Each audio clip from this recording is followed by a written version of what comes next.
बिस्मिल्लाहिर्रहमानिर्रहीम, अस्सलाम वालेकुम नाज़रीन, very warm welcome to BBC 11 headline news. नाज़रीन, बेलाग तजिए के एक और एपिसोड के साथ आपकी खिदमत में हाजिर हैं। मेरे साथ एज़ यूजुअल मौजूद है पाकिस्तान के नामवर तजिया कार और सीनियर सहाफ़ी कमर उस्मान भट्ट साहब। कमर साहब, आपको वेलकम करूँगा। कैसे हैं आप? ठीक ठाक हैं? कमर साहब, इस दफ़ा जो वज़ीर-ए-आज़म इमरान खान है कुछ ज़्यादा ही मीडिया पर बरहम हुए हैं। वो कहते हैं कि व तो इज़्ज़ु मन तशा व तो ज़िल्लु मन तशा, मुझे तो अल्लाह ने नवाज दिया जो नवाजना था। जो मेरे मीडिया पे आके जो बात करेगा, जो जो कह रहा है, मुझे उसकी कोई परवाह नहीं है। ये अपनी काम करते रहे, मैं अपना काम कर रहा हूँ। तो क्या इमरान खान साहब ये कोई किस तरफ इशारा कर रहे हैं? ये बार बार मीडिया को घसीटना, बार बार अपने आप को कहना कि मुझे उसने नवाजा। तो अल्लाह ताला ने तो हाकिम के और भी बहुत सारे फ़राइज़ रखे हैं। तो इस बारे में थोड़ा सा आपका तजिया जानना चाहूँगा, क्या कहेंगे आप? जी बिल्कुल जी, तो साहब आपने बिल्कुल सही फरमाया कि वो बरस रहे हैं मीडिया पर, वो चाहे सोशल मीडिया हो, चाहे इलेक्ट्रॉनिक मीडिया हो, चाहे प्रिंट मीडिया हो। वज़ीर-ए-आज़म इमरान खान इन दिनों जो है ना वो ज़्यादातर वो इसी पर बरस रहे हैं कि मीडिया जो है वो उनके हवाले से, उनकी पार्टी के हवाले से, हुकूमत की कारकर्दगी के हवाले से क्यों इतनी ख़बरें जो है वो फ्लैश कर रहा है, क्यों इतनी ज़्यादा वो हाइप क्रिएट कर रहा है। वो हाइप क्रिएट करने का इल्ज़ाम लगा रहा है मीडिया पर, लेकिन ये नहीं देखा जा रहा कि जो हुकूमती सफ़ों में जो लोग बैठे हुए हैं उनमें वो लोग हैं, वो चाहे सियासी मैदान में हो, चाहे समाजी मैदान में हो, चाहे मुआशी मैदान में हो, उनकी कारकर्दगी बिल्कुल ना होने के बराबर है, बिल्कुल ज़ीरो कारकर्दगी। बजाय इसके कि वो अपनी टीम की कारकर्दगी देखें, अपनी काबीना के अरकान की कारकर्दगी को देखें, वो मीडिया पर बरस रहे हैं कि वो हक़ाइक़ को क्यों पब्लिश कर रहे हैं, हक़ाइक़ को क्यों मंज़र-ए-आम पर ला रहे हैं। तो अब ये देखें, छोटी सी बात है इसमें, बेशक हर किसी को इज़्ज़त और ज़िल्लत अल्लाह ने ही देनी होती है, लेकिन इसके साथ साथ अगर वो ये कहते हैं कि जी मदीने की रियासत बनाएंगे मुल्क को, तो वो हज़रत उमर फ़ारूक के दौर को क्यों बोलते हैं? हज़रत उमर फ़ारूक ने ये फरमाया था कि अगर फ़रात के किनारे पर कुत्ता भी भूखा मर जाएगा तो उमर फ़ारूक ज़िम्मेदार होगा उसका। और हज़रत उमर फ़ारूक के बारे में ये भी है कि वो रातों को अपनी पुश्त पर आटे की बोरी उठाकर गरीबों और यतीमों के घरों में पहुँचाया करते थे। तो अगर बेशक वो ये काम ना करें इमरान खान वज़ीर-ए-आज़म, लेकिन कम अज़ कम उस हवाले से कंधे पे आवाम का बोझ उठा ले तो बड़ी बात है, आटे की बोरियां क्या उठाएंगे? बिल्कुल यही बात है कि वो आवाम का बोझ ही उठाने के काबिल नहीं हो रहे। महंगाई की हालिया लहर का जायज़ा ले लें, ज़ख़ीरा अंदोज़ हैं, नाजायज़ मुनाफाखोर हैं, वो तमाम हुकूमती सफ़ों में बैठे हुए हैं। बच्चे बच्चे को मालूम है कौन चीनी की जो हालिया दिनों में बहरान आया कौन उसका ज़िम्मेदार है, आटा बहरान का कौन ज़िम्मेदार है। उसके अलावा देखिए घी की कीमतें एक तरफ जो है वो आसमान पर चली गई हैं। इसके अलावा दीगर जो अशिया ज़रूरी हैं उनकी कीमतें भी आए रोज़ बढ़ रही हैं। कोई नोटिस में आने वाले दिनों में भी मज़ीद जो अशिया खुर्दोनोश हैं उनकी कीमतों में होशरुबा और खौफनाक इजाफा होगा, जो आम आदमी के बस में नहीं होगा। आवाम का लावा जो है वो पक रहा है, और वज़ीर-ए-आज़म साहब को ये चाहिए कि वो सोशल मीडिया पर या इलेक्ट्रॉनिक मीडिया पर जो है वो उन पर कदगने लगाने की बजाय या उन पर बरसने की बजाय, गरजने की बजाय, वो इस तरफ तवज्जो दे कि आवाम को महंगाई से कैसे निजात दिलानी है, जिसका वादा करके वो आए थे। और टैक्सों से निजात दिलानी है, महंगाई कीमतों में इजाफे को रोकना है, पेट्रोल, बिजली, गैस और दीगर जो अशिया ज़रूरियाँ हैं उनकी कीमतों में कमी करनी है, वो इस तरफ ज़्यादा तवज्जो दें। अच्छा, मीडिया की बात चलने के लिए तो आज मैं बल्कि बहुत सारी चीज़ें पढ़ रहा था। कल से एक ऐसा इम्प्लीमेंटेशन हुई है कि मीडिया की जो है ना रेगुलेटरी के हवाले से कोई नया कोई SRO जारी हुआ है। इस हवाले से थोड़ा सा नाज़रीन आगाह कीजिएगा, क्योंकि ये बहुत अहम चीज़ है जो सोशल मीडिया का बढ़ता हुआ इस्तेमाल है। इसको भी सुना है कि हुकूमत जो है रेगुलेट करने जा रही है, अपनी इसको पकड़ में लाना चाह रही है। तो इस हवाले से थोड़ा सा आवाम को आगाह कीजिएगा। देखिए तो इस हवाले से जो है अभी जैसा कि पहले हम बात कर चुके हैं कि वज़ीर-ए-आज़म इमरान खान जो है सोशल मीडिया, ख़ास तौर से सोशल मीडिया के ज़रिए ही वो इतनी वो उनकी जो है मकबूलियत की हदों को वो छू गए थे। अब सोशल मीडिया पर ही वो पाबंदियाँ लगाने जा रहे हैं, उसी सोशल मीडिया पर। तो इस हवाले से उनका अच्छा, इसकी बेसिक जो चीज़ें हैं इसकी वो क्या हैं, क्या पैरामीटर्स है, इसको कौन सी ऐसी चीज़ें हैं जिसको सोशल मीडिया रेगुलेट करने जा रहा है? ये थोड़ा सा आवाम, क्योंकि इस वक्त जो है ना बड़े मखमसे में डाल दिया है इस हुकूमत ने कि ये क्या करेंगे, कौन सी पोस्ट कर नहीं सकते, क्या कमेंट नहीं कर सकते, ये नहीं हो सकेगा, वो नहीं हो सकेगा। तो ये ऐसे थोड़ा सा इसके हवाले से थोड़ा ब्रीफ कीजिएगा।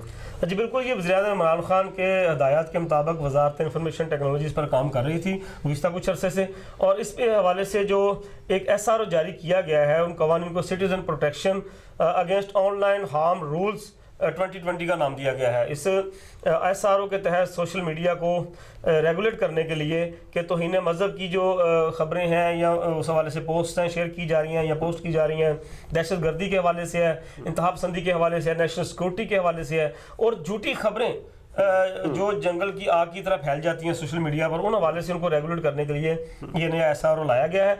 आपने इसकी तफसील हवाले से पूछा है, तो ये मैं कहता चलूँ कि कवानीन जो नए लाए गए हैं इनके तहत जो सोशल मीडिया कंपनीज हैं जिनमें मारूफ कंपनीज शामिल है, जिनमें फेसबुक है, ट्विटर है, यूट्यूब है, व्हाट्सएप है, और इसके अलावा दीगर जो इस तरह के सोशल मीडिया पे हैं कंपनीज, उनके साथ ये बातचीत करेगी वजारत IT। नेशनल कोऑर्डिनेशन तैनात किया जाएगा जो उनसे बातचीत करके उनको इस चीज का पाबंद बनाएगा। नेशनल कोऑर्डिनेटर, जी बिल्कुल, इसी हवाले से वो नेशनल कोऑर्डिनेटर जो है तैनात किया जाएगा, और जो सोशल मीडिया कंपनी को जाती हैसियत में तलब भी कर सकेगा, और इस हवाले से 24 घंटे के अंदर अंदर गैर कानूनी मवाद जो है जिसको हुकूमत पाकिस्तान समझेगी कि ये मुल्की मफाद के खिलाफ है, मजहब के खिलाफ है, दहशत गर्दी के हवाले से ये झूठी खबर है, उसको हटाने के हवाले से वो 24 घंटे के अंदर अंदर सोशल मीडिया को अहकाम जारी कर सकेगा सोशल जो नेशनल कोऑर्डिनेशन है। इसके साथ साथ 6 घंटे में उसके बाद जो है वो किसी भी इमरजेंसी की सूरत में किसी भी सोशल मीडिया कंपनी को वो मवाद 6 घंटे के अंदर हटाना होगा, जिसका तयन नेशनल कोऑर्डिनेशन करेगा। और SR जो जारी किया गया है उसके तहत ये भी है कि सोशल मीडिया कंपनियां पाकिस्तान के मजहबी, सकाफती और नेशनल सिक्योरिटी से मुतल्लिक तमाम जो हसासियत है उसको मद्देनजर रखना होगा, जबकि दहशतगर्दी, इंतहा पसंदी, नफरत अंगेज तकारीर, झूठी खबरों और नेशनल सिक्योरिटी के खिलाफ ऑनलाइन स्ट्रीमिंग की रोकथाम के लिए ये एक मौसर निज़ाम के नफाज को भी सोशल मीडिया कंपनी को यकीनी बनाना होगा। और इसी हवाले से ये बात बताता चलूँ कि 3 माह के अंदर अंदर इन सोशल मीडिया कंपनी को नेशनल कोऑर्डिनेटर ऑफिस में खुद को रजिस्टर करवाना होगा, जबकि इस्लामाबाद में अपना मुस्तकिल दफ्तर भी रजिस्टर्ड करवाना होगा। इसके साथ साथ डेटाबेस सर्वर भी पाकिस्तान में होगा। और इसके अलावा सबसे बड़ी जो बात है कि यहाँ पर जो है नेशनल जो सोशल मीडिया कोऑर्डिनेटर है उसके साथ कोऑर्डिनेशन के लिए इन कंपनियों को पाकिस्तान में अपना एक मुस्तकिल नुमाइंदा भी तैनात करना होगा। ये तो व्हाट्सएप बड़ी अच्छी बात होगी कि यहाँ देखिए पाकिस्तान में बहुत सारे ऐसे इश्यूज हैं कि फेसबुक अकाउंट बंद हो जाना, यूट्यूब का चैनल बंद हो जाना, या इस तरह की और बहुत सारी तकालीफ जो सार्फिन को रहती है। तो इससे तो मेरे ख्याल में ये हुकूमत का बेहतरी की जानब कदम आप कहेंगे। बिल्कुल, कदम तो बेहतरीन है, लेकिन ये होना ये चाहिए कि इस कानून का मस्बत इस्तेमाल हो, ये ना हो कि इंतकामी कार्रवाइयाँ शुरू हो जाएं जिस तरह तमाम हुकूमतें जो या दीगर जो सियासी माहिदीन वो साबका दौर में करते रहे हैं कि कोई भी अच्छी चीज़ आती है उसका मस्बत इस्तेमाल होता है आगाज़ में, उसके बाद उसको इंतकामी कार्रवाइयों के लिए इस्तेमाल किया जाता है। तो इस हवाले से ये कानून जो नया आ रहा है उसके तहत सोशल मीडिया कंपनी को ऐसे अकाउंट भी ब्लॉक करना होगा जो पाकिस्तान की हदूद से बाहर रहकर पाकिस्तान के हवाले से या मजहब के हवाले से या नेशनल सिक्योरिटी के हवाले से झूठी खबरें फैला रहे हैं, तो वो अकाउंट भी इनको ब्लॉक करने होंगे। और ये तमाम जो सोशल मीडिया कंपनी है पाकिस्तान के तहकीकाती इदारों को मालूमात फराहम करने की पाबंद होगी, और कवानीन के तहत अगर खिलाफ वर्जी होती है तो नेशनल कोऑर्डिनेटर इन सोशल मीडिया कंपनीज को ब्लॉक करने के साथ साथ 50 करोड़ रुपए तक का जुर्माना भी कर सकेगा। बिल्कुल नाज़रीन, कहीं मत जाइएगा, डिस्कस करेंगे पाकिस्तानी सियासत को एक छोटे से ब्रेक के बाद।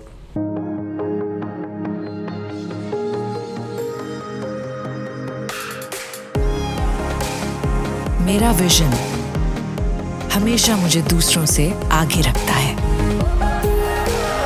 जहां सब कहते हैं अब कोई रास्ता नहीं, मेरा रास्ता वहीं से शुरू होता है। आवाजें वही हैं जो सबको सुनाई देती हैं, लेकिन मेरी धुन अलग है, क्योंकि मुझे बनाता है लिमिटलेस ऑनर एटेक्स, so that I can see beyond limits, do beyond limits and capture beyond limits. Honor 8X. Live beyond limits. Welcome back नाज़रीन। ब्रेक पर जाने से पहले जैसे मैं कमर भट्ट साहब से, बल्कि ब्रेक में हम यही डिस्कस कर रहे थे कि पंजाब में जो है काफ लीग राम हो चुकी है, जबकि सिंध में MQM बेलगाम है। ये थोड़ा सा इस हवाले से भट्ट साहब आगाह कीजिएगा, ये क्या सिलसिला अजीब तर कहानी जो है ना रुख मुड़ती जा रही है, क्योंकि पीपल्स पार्टी की ऑफर्स MQM को बहुत ज़्यादा है। इधर जो है काफ लीग को जो है मिरात का सिलसिला जो है PTI की तरफ से बहुत ज़्यादा लंबा कर दिया गया है। तो इस हवाले से थोड़ा सा आगाह कीजिएगा, क्या समझते आने वाले दिनों में क्या चेंजेस देख रहे हैं, तब्दीली अमल होगा भी या ऐसे ही चलेगा सब कुछ? जी बिल्कुल, तब्दीली के अमल के हवाले से बताता चलूँ कि आखिरी मराहल में जो है वो तब्दीली आ चुकी थी, क्योंकि काफ लीग चौधरी बरादरन ख़ास तौर पर जो है वो इस हवाले से इंतहाई आखिरी हदों तक जा चुके थे, क्योंकि उनके साथ वाकई ही पंजाब में जो उनको यकीन दहानियाँ करवाकर हुकूमत में शामिल किया गया था और एक हुकूमत बनाई गई थी वसीम अकरम 2 की, तो उस हवाले से तकरीबन यह हुकूमत नाकामी की तरफ जा रही थी। देखा जा रहा था कि ना ही जो उनके सियासी इत्तेहादी हैं उनकी जो यकीन दहानियाँ करवाई गई थी वो पूरे किए गए, ना उनको रिलीफ दिया जा सका। इसमें मुकम्मल नाकामी का सामना था। फिर पीटीआई के बाद जो अहदेदारान हैं, अमायदीन हैं, वुज़रा हैं, वो भी काफ लीग के जो वुज़रा पर जो है वो ताबड़तोड़ हमले कर रहे थे। वज़ीर आला की तरफ से भी काफ लीग को जो है वो लिफ्ट नहीं करवाई जा रही थी। चौधरी बरादरान को इतना ज़्यादा वो उनके काम नहीं हो रहे थे, जिसकी वजह से वो आखिरी हदों पर चले गए थे। और अंदर खाते जो सिलसिला चल रहा था, चौधरी बरादरान के पीपल्स पार्टी के साथ भी राब्ते थे, नून लीग के साथ भी राब्ते थे, और इस हवाले से बहुत सारी बातें तय हो चुकी थी। राना सनाउल्लाह के जो बयानात आ रहे हैं, अगर वो गौर से आप उन पर तवज्जो करें तो आपको पता चलेगा कि उनकी बयानात की क्या गहराई है, कि वो क्यों इस तरह के बयानात दे रहे थे। उनकी बातचीत बहुत चल रही थी। और हाल ही दिनों में जब ये राना सनाउल्लाह का ताज़ा तरीन बयान आया कि जी काफ लीग के साथ उस वक्त तक कोई बात नहीं हो सकती जब तक वो हुकूमत की इत्तेहादी है, तो इसी से अंदाजा कर वाज़ेह इशारा एक किस्म का दे दिया गया, एक वाज़ेह इशारा दे दिया गया। तो बात जो है वो इनके जो एक दरार पड़ चुकी थी आपसी तलकात में, वो आखिरी हदों में जा चुकी थी।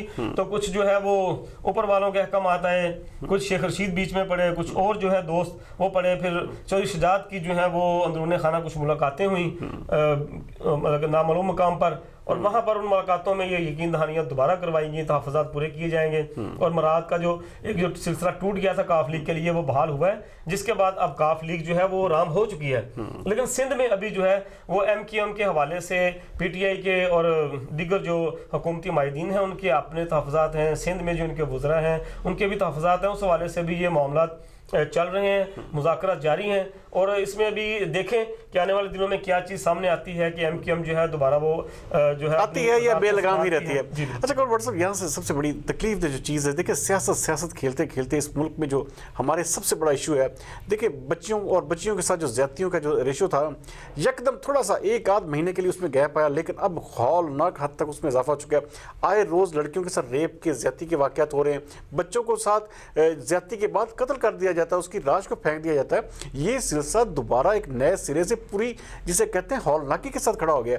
तो क्या हुकूमत की जिस तरह के कोई बिल मंजूर हुआ था और बीच में हुकूमत के अपने खिलाफ निकले, सब कुछ सिलसिला उसी तरह रुक गया, तो क्या कहेंगे आने वाले दिनों में किस तरह रोका जाए इस सिलसिले को? सर को देखें तो साहब, ये वक्ती तौर पर यह सिलसिला जो सानिया कसूर के बाद जो है वक्ती तौर पर इसमें ब्रेक आया था, लेकिन उसके बाद अब फिर दोबारा उसी ज़ोर शोर के साथ इस तरह के वाक़यात जो है वो दोबारा रूनमा हो रहे हैं कि बच्चियों और बच्चों के साथ जो है रेप किया जाता है। उसके बाद उनको किसी को जला दिया, किसी की लाश के टुकड़े टुकड़े कर दिए, किसी की लाश को कूड़े पे फेंक दिया, और अभी तक बहुत सारे लोग बच्चे जो हैं वो लापता हैं। तो इस हवाले से ये इंतहाई अफसोसनाक बात है। इसमें जहाँ पंजाब हुकूमत जिम्मेदार है, उसके साथ साथ मैं समझता हूँ कि पुलिस जो है वो इस हवाले से अपना किरदार भरपूर तरीके से अदा नहीं कर रही, बल्कि वो इंतहाई मुजरमाना गफलत का मुजाहरा किया जा रहा है इस हवाले से कि बहुत सारे केसेस में पुलिस जो है जब मुतासरीन है वो थाने में जाते हैं तो पुलिस खुद ही जो है मुलजमान को वो चंद टकों की खातर जो है उनको तहफ़्फ़ुज़ देना शुरू कर देती है,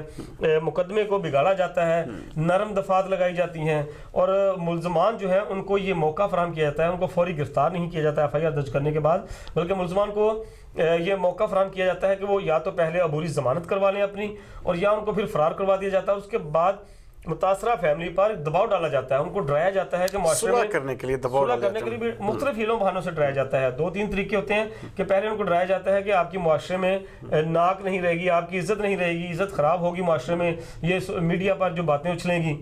तो एक तो इस हवाले से डराया जाता है, दूसरा उनको इस हवाले से ये कहा जाता है कि जी आप कुछ दे दिलाकर तो इस मामले को जो है ख़त्म करें। देखिए हुकूमती जो अरकान है वो भी तो इस चीज़ के बिल के खिलाफ थे, वो करारदाद पेश की गई कि जी सरेआम फांसी होगी, लेकिन उसके बाद ये सारा सिलसिला बिल्कुल बर्फ़ की जैसे कहते हैं ना एक पानी की तरह बिल्कुल बुलबुला साबित हुआ, कुछ भी नहीं इस हवाले से निकला।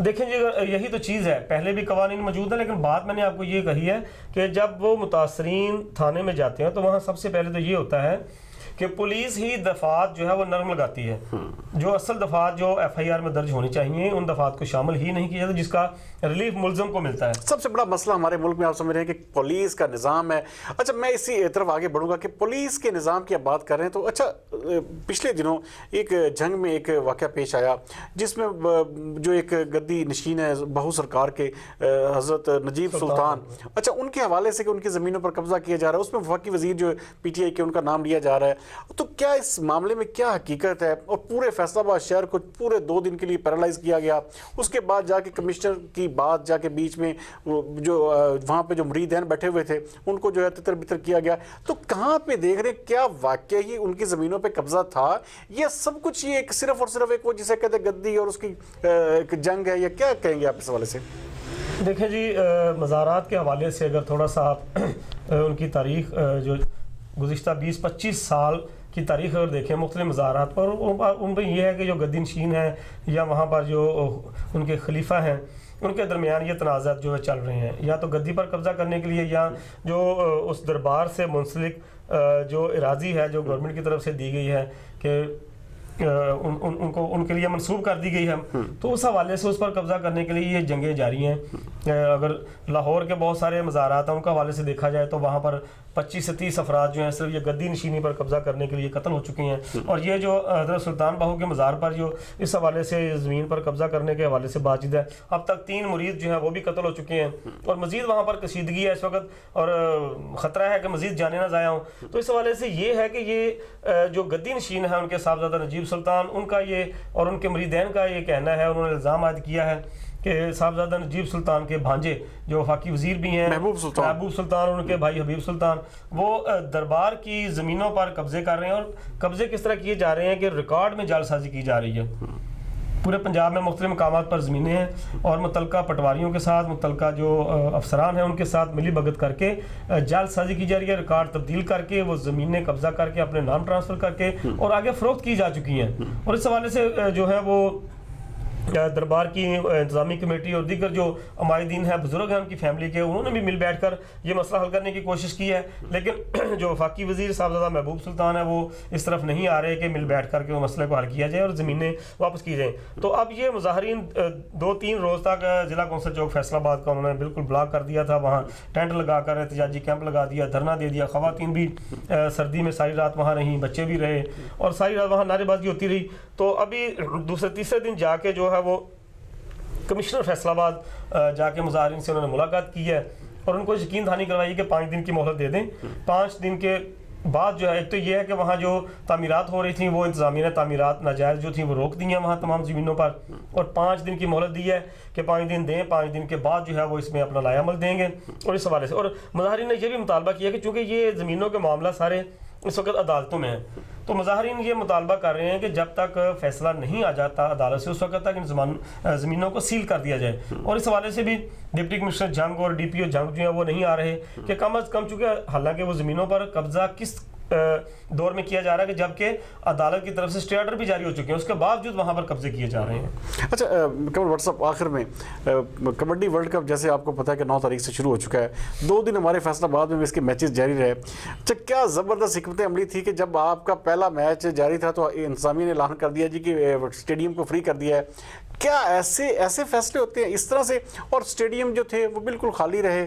आपको पता है कि इस हालांकि कबड्डी एक ऐसा खेल है जिसमें पूरी हमारी फैसलाबाद की जो अवाम है वो इन्वॉल्व हो जाती है, लेकिन पहले दिन तो बिल्कुल मायूसी थी, दूसरे दिन फिर भी कुछ खातर खा तक लोग आए। लेकिन मैं ज़ाती तौर पर कहूँगा, आप क्या समझते हैं कि कहाँ पर फेलियर है?